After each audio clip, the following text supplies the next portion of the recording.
दोस्त, मैं Kailash Mishra, director destination IAS academy. मैं लास्ट 2 डिकेड से सिविल सर्विस एस्पिरेंट को गाइड कर रहा हूँ। आज मैं आप लोगों के साथ डोनाल्ड ट्रंप का टैरिफ कार्ड के बारे में चर्चा करूँगा। ये आपके एग्जामिनेशन पॉइंट ऑफ व्यू से बहुत ही इम्पोर्टेंट है। आप देखेंगे क्या कि इंडिया और US रिलेशन के बारे में प्रोफेसर UR घई कहते हैं कि Indo US relation is sometimes up, sometimes down and sometimes show down. इनका मतलब ये हुआ कि अगर आप भारत और अमेरिका संबंधों का अवलोकन करेंगे तो आप पाएंगे क्या कि हमेशा इनके संबंध में उतार चढ़ाव होते रहा है, कभी भी जो है कि स्मूथ नहीं रहा। आप आज़ादी के बाद देखेंगे, भारत की आज़ादी से पहले अमेरिका भारत की स्वतंत्रता संघर्ष का समर्थन करता था, स्वतंत्रता का समर्थन करता था, और जिसके कारण क्रिप्स मिशन इंडिया आया था। स्वतंत्रता के बाद दोनों देश का फॉरेन पॉलिसी ऑब्जेक्टिव अलग हो गया। अमेरिका चाहता था कि इंडिया उनके मिलिट्री अलायंस का मेंबर बने, लेकिन इंडिया अपना स्वतंत्र विदेश नीति का अनुसरण करना चाहता था, गुट निरपेक्ष नीति का अनुसरण करना चाहता था। इसके कारण आप देखेंगे कोल्ड वॉर पीरियड में इंडिया और US के बीच में रिलेशन स्मूथ नहीं रहा। USA पाकिस्तान को आर्म्स एनिमिनेशन प्रोवाइड किया, पाकिस्तान को UN सिक्योरिटी काउंसिल में कश्मीर मैटर पर समर्थन किया, जबकि इंडिया का झुकाव USSR की तरफ था और इंडिया ने अपने स्वतंत्र विदेश नीति का अनुसरण किया, जिसे हम लोग गुट निरपेक्ष आंदोलन, नॉन अलाइजमेंट मूवमेंट भी कहते हैं। अब देखेंगे कि जब USSR का डिसइंटीग्रेशन हुआ तो ऐसा एक्सपेक्ट किया जाता था कि इंडिया और अमेरिका के बीच में संबंध जो है कि स्मूथ हो जाएगा। प्रयास भी की गई, संबंध स्मूथ होना स्टार्ट हुआ, लेकिन 1998 में इंडिया ने जब न्यूक्लियर एक्सप्लोजन किया तो आप देखेंगे क्या कि अमेरिका ने इंडिया पर प्रतिबंध लगा दिया। जब 2000 में फिर US प्रेसिडेंट बिल क्लिंटन जब इंडिया आए तो मोस्ट ऑफ द सैंक्शन को रिमूव किया गया और इंडिया से अच्छा रिलेशन बनाने की कोशिश की गई, और इंडिया USA एक स्ट्रेटजिक पार्टनर के रूप में उभरा, और ये सोचा जाने लगा कि चाइना को काउंटर करने के लिए अमेरिका और इंडिया का पार्टनरशिप जरूरी है। इंडो पैसिफिक रीजन में फ्री ट्रेड एंड कॉमर्स सुनिश्चित करने के लिए दोनों देश का पार्टनरशिप जरूरी है। इस कारण से आप देखेंगे कि क्वाड की फॉर्मेशन भी, क्वाड एक्टिव हुआ। अमेरिका इंडिया के साथ डिफरेंट टाइप के फाउंडेशनल एग्रीमेंट किया, जैसे लेमोआ, कॉमकासा। इंडिया को STA 1 स्टेटस दिया, जो नॉन नाटो कंट्री पहला था इंडिया जिनको ये STA 1 special trade authorisation 1 status दिया गया। तो रिलेशन जो है स्मूथ बढ़ रहा था। इंडिया एक महत्वपूर्ण स्ट्रेटजिक पार्टनर के रूप में अमेरिका का उभर रहा था, लेकिन डोनाल्ड ट्रंप जब आए तो इंडिया पर 50% टैरिफ इम्पोज कर दिया। फिर जो कि ये रिलेशन जो है कि नीचे की ओर जाने लगा, और आज अगर अधिकांश इंडियन को पूछेंगे कि अमेरिका और इंडिया का दोस्ती सही है तो वह यही एग्जाम्पल देगा कि USA is not reliable friend, और डेफिनेटली US रिलायबल नहीं है। आप इराक घटना देखें, अफगानिस्तान से वो भाग गया, जब जरूरी होता है तो उस समय US फ्रंट पर नहीं आता है। तो डोनाल्ड ट्रंप जब 50% टैरिफ इम्पोज किया तो आप देखेंगे टैरिफ इम्पोज किया 50%, और क्या कहने लगा कि इंडिया जो है टैरिफ किंग है, ज़्यादा से ज़्यादा टैरिफ लगाता है, टैरिफ मैनिपुलेटर है। इंडियन इकोनॉमी डेड इकोनॉमी है, आलोचना करना स्टार्ट कर दिया। इंडिया पर 50% टैरिफ लगा दिया, जबकि इंडिया के कॉम्पिटिटर लाइक वियतनाम इस पर 20% टैरिफ है, यूरोपियन यूनियन पर 15% है, यूके पर 50% है।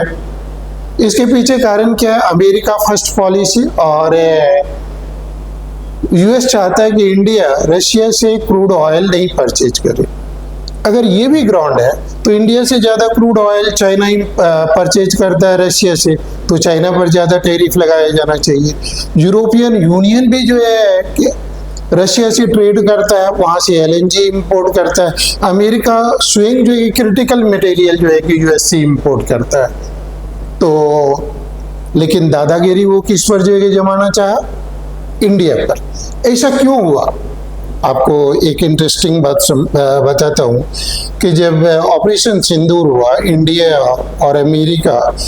और पाकिस्तान के बीच युद्ध हुआ, तो अमेरिका ये क्रेडिट लेना चाहता था कि अमेरिका ने सीज फायर करवाया, जबकि इंडिया इसके लिए तैयार नहीं है। क्यों?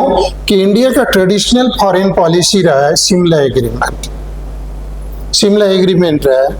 तो शिमला एग्रीमेंट के तहत इंडिया जो है कि कभी भी नहीं चाहता कि थर्ड पार्टी का मीडिएशन हो, लेकिन अमेरिका इसमें इंटरप्ट करना चाहता था। उनके अलावा आप देखेंगे कि पाकिस्तान के मिलिट्री जनरल मुनीर, उनको नोबेल प्राइज के लिए नॉमिनेट किया, और कहा जाता कि जब वो पीएम मोदी से मिले तो उन्होंने इसको एक्सेप्ट नहीं किया।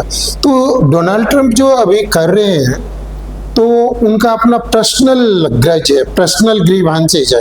अमेरिका में भी जो है दो गुट बन गया, anti Donald Trump, pro Donald Trump, anti India, pro India. जबकि वहाँ के रिपब्लिकन और डेमोक्रेट ट्रेडिशनली इंडिया का सपोर्ट करता था एज अ स्ट्रेटेजिक पार्टनर, लेकिन डोनाल्ड ट्रंप के कारण ये रिलेशन फिर डाउन साइड चले गया।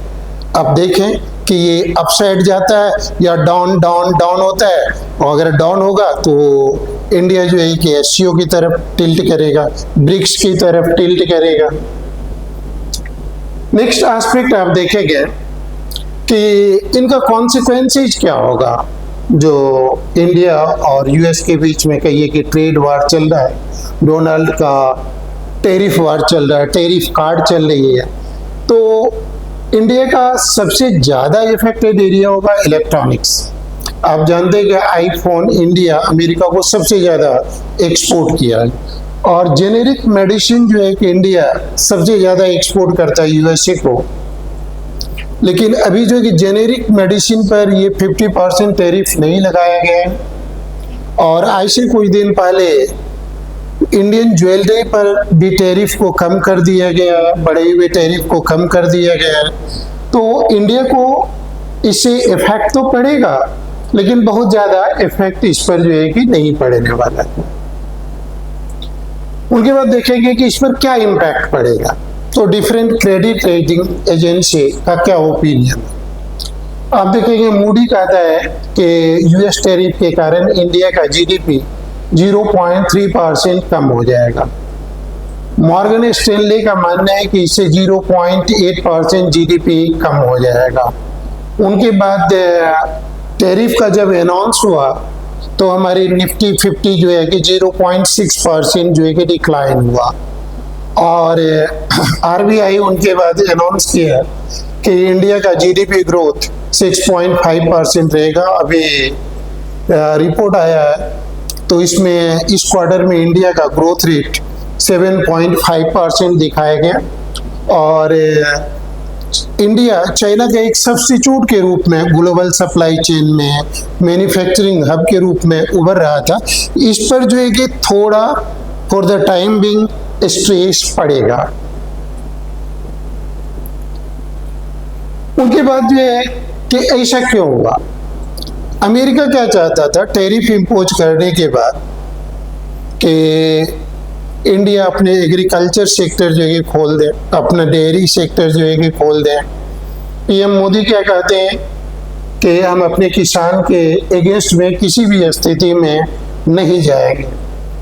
वह इंडिया कभी भी अपना dairy product dairy sector, agriculture sector America के लिए नहीं खोलेगा, क्योंकि इससे अमेरिकन कमोडिटी इंडियन मार्केट में आएगा, जो हमारे पीजेंट्स को, किसानों को एडवर्सली इफेक्ट करेगा। उनके बाद इस टैरिफ से जो है कि दो फायदा भी है और लॉस भी है। पहला जो कि बेनिफिट क्या है, आत्मनिर्भर Bharat, make in India, Jubilant India, vibrant India. और पीएम मोदी कहते हैं कि आज के डेट में इंडिया का 65% पॉपुलेशन 35 ईयर्स से कम है, 50% पॉपुलेशन 25 ईयर्स से कम है। हमारे पास में डेमोग्राफिक डिविडेंड है। आज के डेट में हमारा पॉपुलेशन 146 करोड़ है। तो हम अपने ही मार्केट को अगर ग्रूम करें, नर्चर करें, केयर करें, तो हमें दूसरे के मार्केट पर डिपेंडेंसी कम हो जाएगा। इसलिए हमें आत्मनिर्भर भारत और दूसरे पर डिपेंडेंसी कम करना चाहिए और रिसर्च और इनोवेशन में हमें और ज़्यादा से ज़्यादा खर्च करना चाहिए। और इसका चैलेंज भी है। अब देखेंगे इससे क्वाड पर एडवर्स इफेक्ट पड़ेगा। जैसे न्यूयॉर्क टाइम्स कल का कि डोनाल्ड ट्रंप, जो इंडिया में क्वाड की समिट होने वाला है, डोनाल्ड ट्रंप इंडिया नहीं आएंगे। इंडिया से जितना भी इंगेजमेंट उनका था वो सारा जो है कैंसिल कर चुके हैं। तो इससे जो है क्वाड खत्म होगा, क्वाड पर एडवर्स इफेक्ट पड़ेगा। और हमारे प्रधानमंत्री आज चाइना में, आज और कल चाइना में रहेंगे।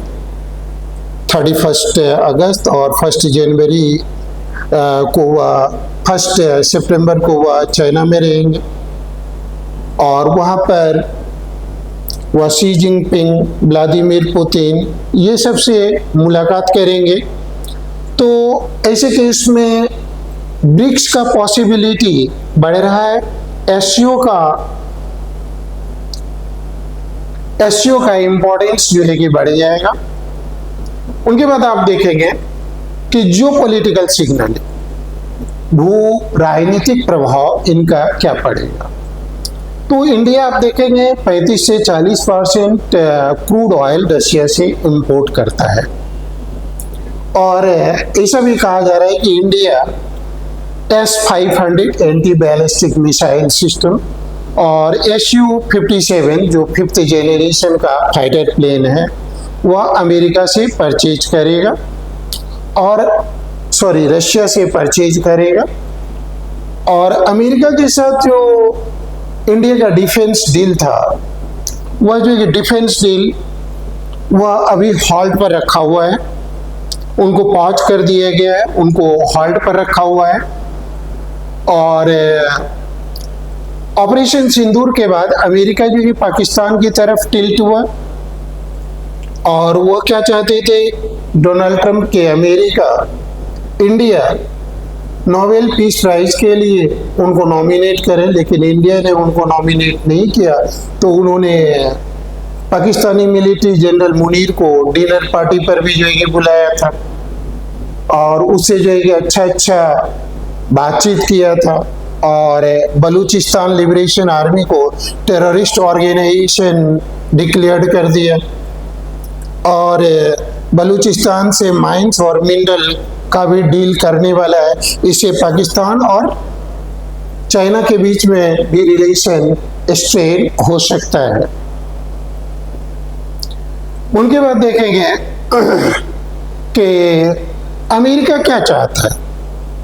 अमेरिका चाहता है क्या कि मेरा दादागिरी तो इंडियन ओशन में रहे और उनके दादागिरी में इंडिया उनका सपोर्ट करे, ऑस्ट्रेलिया सपोर्ट करे, जापान सपोर्ट करे, क्वाड के कंट्री जो है कि सपोर्ट करे।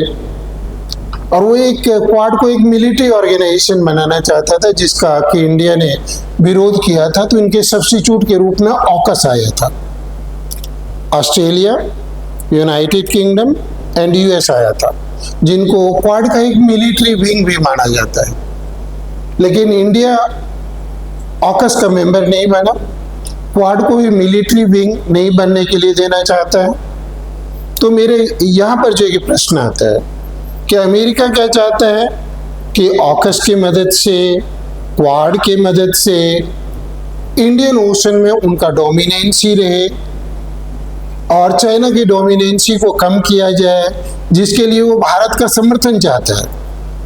लेकिन भारत अगर असर्टिव होता है, जैसे ऑपरेशन सिंदूर के दौरान हुआ, तो उनको पसंद नहीं है कि हमेशा भारत को वो क्या चाहेगा कि तुम हमारा सबऑर्डिनेशन एक्सेप्ट करो, तो इंडिया सबऑर्डिनेशन को एक्सेप्ट करेगा। ये जो ये एक प्रॉब्लम है।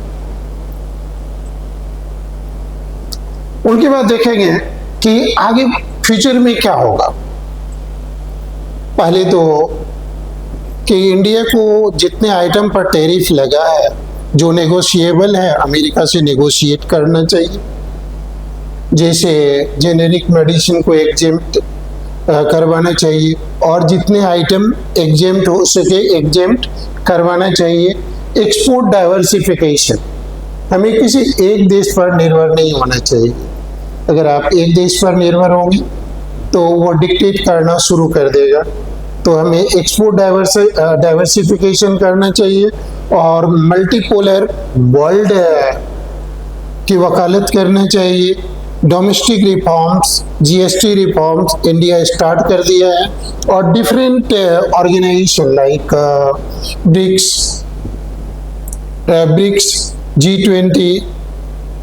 G20, अफ्रीकन यूनियन, ये सब से अपना ट्रेड एंड कॉमर्स को डाइवर्सिफाई करना चाहिए और फ्री ट्रेड एग्रीमेंट ज़्यादा से ज़्यादा देशों से करना चाहिए, लेकिन अमेरिका की डोमिनेंसी एक्सेप्ट नहीं करना चाहिए। इनके साथ साथ एक क्वेश्चन जो कि यहाँ पर आप लोग जो कि बराबर पूछते हैं, तो क्या इंडिया को एससीओ की तरफ टिल्ट होना चाहिए, चाइना की तरफ जाना चाहिए, जिससे कि अमेरिका को काउंटर किया जा सके। देखिए कि चाइना एक रिलायबल फ्रेंड नहीं है। चाइना के साथ हमारा डिफरेंसेस बहुत लंबे समय से चलते आ रहा है। 1962 में वार हुई, आप जानते हैं। फिर जो एक डोकलाम इशू आया 2017 में, फिर देखेंगे 2020 में गलवान इशू है और चाइना अपने स्ट्रिंग ऑफ पर्ल थ्योरी के द्वारा इंडिया को चारों तरफ से घेरने का कोशिश करता है और अपने फेंसिंग इंडिया थ्योरी के द्वारा वह इंडिया के जितने भी पड़ोसी हैं उनको लीनिएंट लोन और असिस्टेंस ग्रांट ये सब देता है। तो ऐसे केस में आप किसी भी केस में चाइना पर रिलाय नहीं कर सकते हैं। व्यापार वाणिज्य तक ठीक है, लेकिन उस पर डिपेंडेंसी, रिलायबिलिटी, ट्रस्ट नहीं करना चाहिए। तो इनका मतलब ये नहीं कि हम अमेरिकन प्रेशर के ऊपर में झुक जाए। हमें क्या चाहिए? सशक्त भारत, शक्तिशाली भारत, आत्मनिर्भर भारत। जय हिंद। Thank you.